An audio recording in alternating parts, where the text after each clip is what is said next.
Iran के राष्ट्रपति इब्राहिम रईसी जिस बेल 212 हेलीकॉप्टर के क्रैश होने के कारण मारे गए, अब वो हेलीकॉप्टर जो है वो खबरों में चर्चित हो गया है। दरअसल हेलीकॉप्टर क्रैश होने को लेकर एक नई थ्योरी सामने आई है कि ईरान के राष्ट्रपति का हेलीकॉप्टर स्पेस लेजर यानी अंतरिक्ष लेजर से निशाना बनाया गया है। रईसी के काफिले में 3 हेलीकॉप्टर थे, इनमें से 2 सही सलामत मंजिल तक पहुंच गए थे।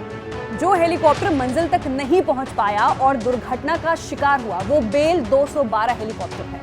हेलीकॉप्टर हादसा ऐसे समय पर हुआ जब ईरान और इजराइल के बीच तनाव देखा जा रहा था। इसी कारण से हादसे के पीछे कथित तौर पर इजरायली साजिश को लेकर अटकलें लग रही हैं। लेकिन कई रिपोर्ट्स में इजरायली अधिकारियों ने बिना नाम बताए हुए कहा है कि हादसे में उनका हाथ नहीं है। सोशल मीडिया पर इजराइल का हाथ होने की अटकलें लगने लगी।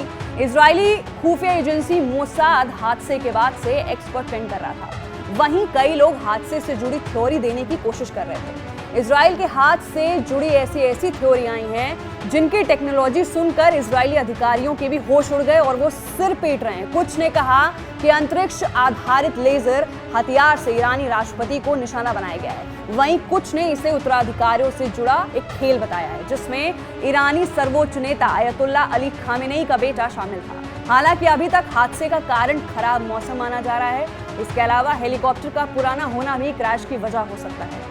फिर भी ईरान से दुश्मनी के कारण इजराइल को संदिग्ध माना जा रहा है। अब आपको बताते हैं कि बेल 212 हेलीकॉप्टर आखिर है क्या, इसमें क्या खास है। बेल 212 हेलीकॉप्टर वियतनाम युद्ध में इस्तेमाल हुआ UH-1N चिन्ह की तरह यात्री हेलीकॉप्टर है। ये हेलीकॉप्टर सरकार और निजी दोनों ऑपरेटर्स की ओर से इस्तेमाल किया जाता है। ये हेलीकॉप्टर 1960 के दौर में कनाडा की सेना के लिए बनाया गया था।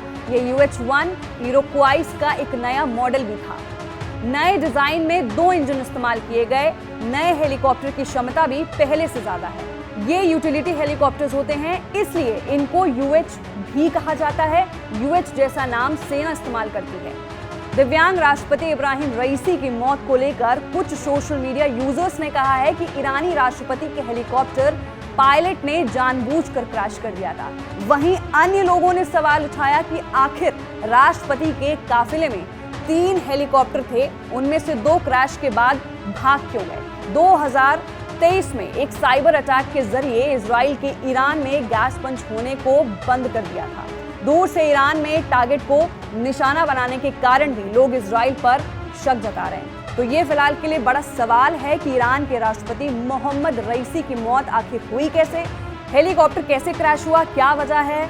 इसका आंसर भी हम आपको आगे के खबरों में जरूर बताएंगे। बने रहिए हमारे साथ लगातार और नीचे दिए गए कमेंट बॉक्स में अपनी राय भी जरूर दें और देखते रहिए ABP लाइव।